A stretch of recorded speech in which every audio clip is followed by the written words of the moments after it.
Hello, TCI family, Jonathan's refuge, all of our faithful followers and friends from around the world. Forgive the bright halo light. Let me see if I can dim it at all. Hey, you can see me a little better. Take my glasses off there. Sorry. Coming to you from the mountain office out here in Washington, Granite Falls area, close to the Big Four ice caves and Mount Pilchuck, one of my favorite places on earth. I went on that mountain last year with my granddaughter and I summited it with her. It'll be one of the greatest memories I hold.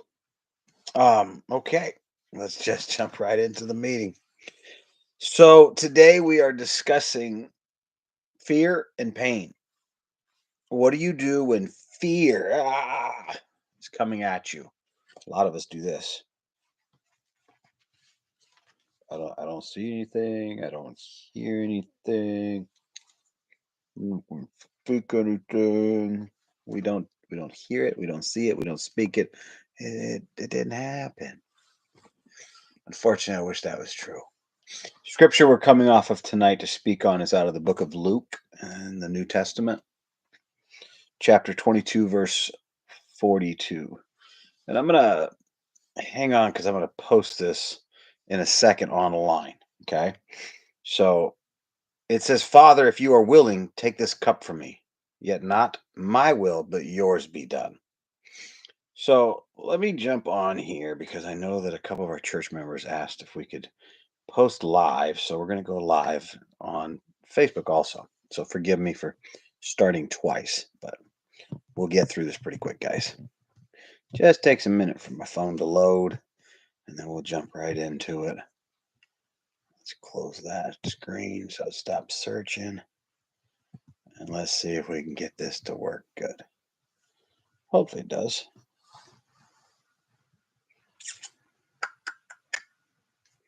All right, let's try this one more time. Live video loading. Might not be able to get on there live. That's okay, but we will be trying. There we go. 3, 2, 1. Hello. Now we got our Facebook family and friends on there. So we're doing our message tonight, but we had a few of you who said you couldn't see it on the YouTube, so I'm broadcasting it on Facebook. Tonight we are discussing the scripture of Luke 22:42 that says, Father, if you are willing, take this cup from me, yet not my will, but your will be done. And the cup, of course, is a metaphor to the impending suffering and the death that Christ was about to go through. And it's the same for us. It is literally an impending, a metaphor for an impending suffering. So let's get into the concept of what it is that we are actually talking about. If I'm preaching it, I'm living it. Y'all know the story and you know how I do things. As a bishop, it is my sad news to inform the church that I am going through a separation.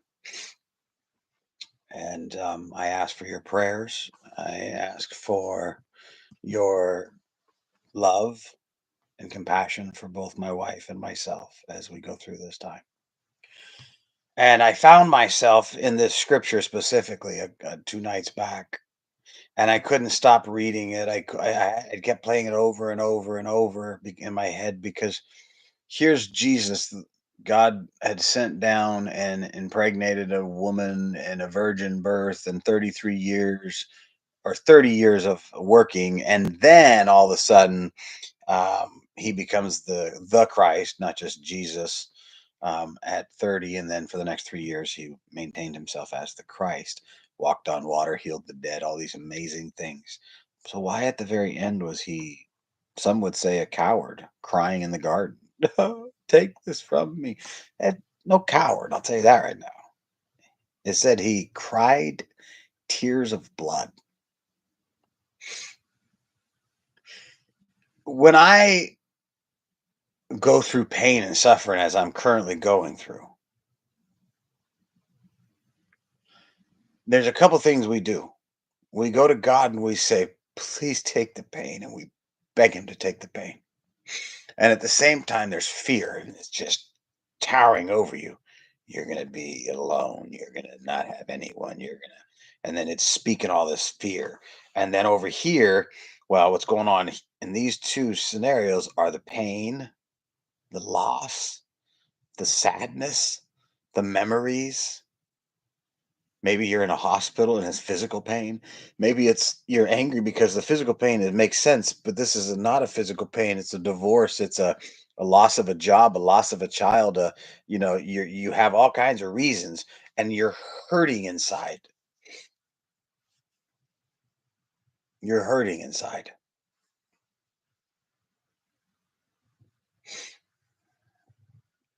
and so when you are hurting, you cry out, "Abba, Father, please take this burden. Please take this pain that I've got because I can't carry it. Please take this fear. It's covering me. It's got its bloody arms, just like a viper, just squeezing me like a python." And God never came, or did He? See, I didn't think God ever cared because I never like had Him show up and solve it. Never had Him fix the pain like that. But here's what I figured out over years: God does show up, and He gives you the strength when you ask for God to take away the pain and the fear. You're doing what Jesus did when he said, "Not my will, but yours." You see, if your will is his will, you always get what you want. Someone asked me that question a while back. How do you always get everything you say you want? I first check it with God. And if it's God's will, I go for it because it's going to happen. It's his will, it's not mine. My will get us in trouble. My will get me down the road and up a creek with no paddle. God's will has always worked out for me. And when you're lost and you can't see and you just are broken inside, God, it doesn't take but a picture or a smell and you just start crying. You guys know what I'm talking about. A friend of mine just lost her son. I understand what she's going through, and she just wakes up every day with the feeling that I had, like it's over. I mean, yeah, I don't care what anyone tells me. Well, you'll see him again. That doesn't help me. Not at all. I'm sorry. Not here. Not now. The pain is so real. I just want to touch my son and give him a hug. Say, I love you. Can't do it that way. Sure, we'll all see each other again in the hereafter. But what does that do for my pain? And what does it do for my fear? Well, this is where God strengthened me. You see, what happens is you take one obstacle. In the last 30 days of my life, I've gone through four massive battles simultaneously, four individual Hurricane Fives, you know, what do they call that? A 10 on the Richter scale for an earthquake. Whatever the worst is, I've had those four storms, and I'm sitting at each one of them going, I don't see a solution.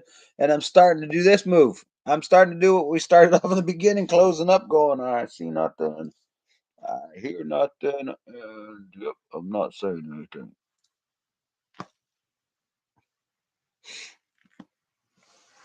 And then God says, Son, I'm giving you the strength, and you're gonna make it. And He does every time.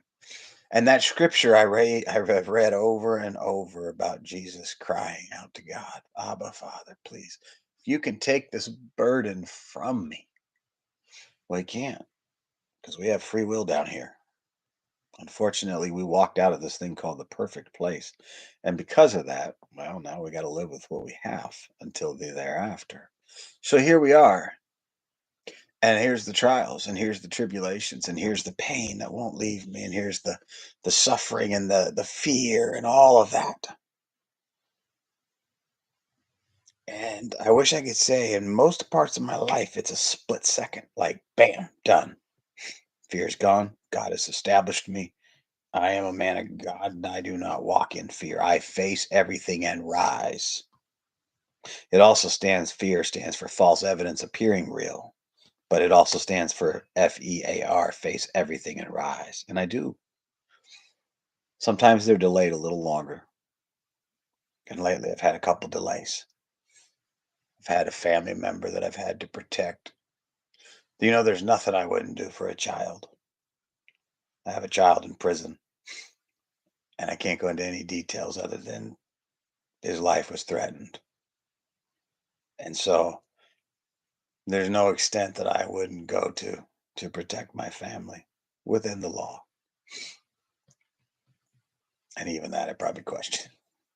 I cherish my family. I don't have much of family. So when what I have, I cherish it. But there's nothing I wouldn't do to protect those I love.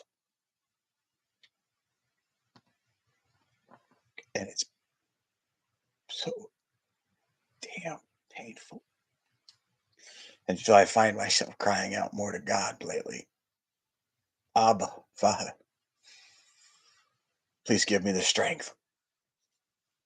And that's the key. You're not asking for him to take the pain. The pain has to stay there. The pain is yours. The pain is mine. It is the marker that we're going to remember. It is the strain on the muscle when you work out, when you tear it, and for the next few days, you're every time you move your arm, you're like, "Ow!" That is the badge that you did it right. I don't want the badge. Sometimes I don't. But then the next trial comes, and you go, "Ah, I got this. We just went with one of these last year. I got that. No biggie. I can handle it." And you do. You handle it gracefully. And that's because if you are doing it right, you're not praying for God to take the pain or the fear away. You're praying for God to give you the strength to handle the pain and the strength to overcome the fear, to walk with sight that cannot see, because we are spiritually entering a realm that is not seeable by our eyes on the physical. And in doing so, you have to turn on your spiritual eyesight. And that's kind of like your mental mindset.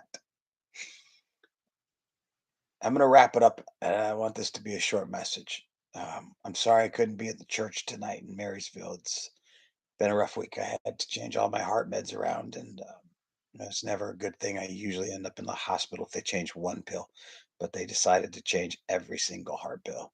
So fear rushes in. Well, I know the past. I usually end up going into cardiac arrest. And the pain and the stress and the dizziness, and I had to have people drive me, and it's all lining up, and I'm just like, okay, okay. But I'm not. I still have the fear jumps up, but I just keep saying, "Give me the strength, Lord," and He does. He reminds me that I have the strength to overcome it, to stand in the face of fear and say, "Not today, not today." You don't have to have it and all the answers and have everything fixed for the rest of your life today. That's one of my problems. I like everything done nice, neat, and finished. Let's do the next 20 years of investments today, set it and forget it, and I'll see you in 20 years. Unfortunately, you got to be diligent daily. And one of the things I learned is stop worrying about tomorrow because it's not here. The odds are I'm not going to be here either. So focus on today, focus on now, focus on us, focus on this moment in time that God has put you and me in this television broadcasting arena so that we could see each other and discuss real life crap. How do we get over the pain and the fear?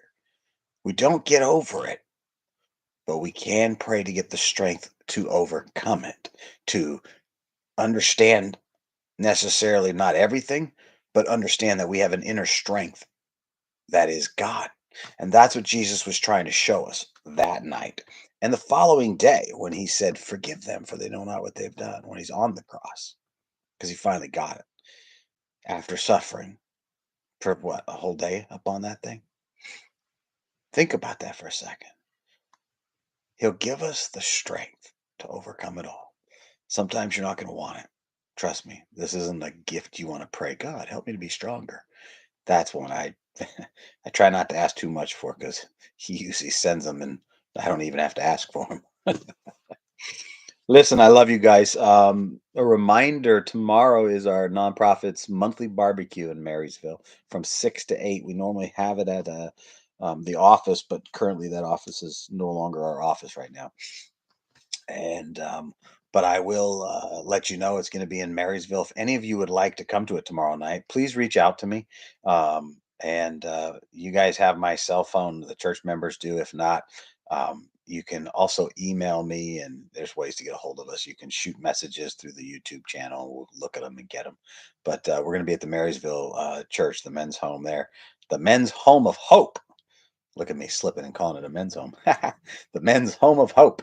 All right. I love you guys. God bless. See everybody. Refuge. I love you guys. I miss you. I'll see you tomorrow night.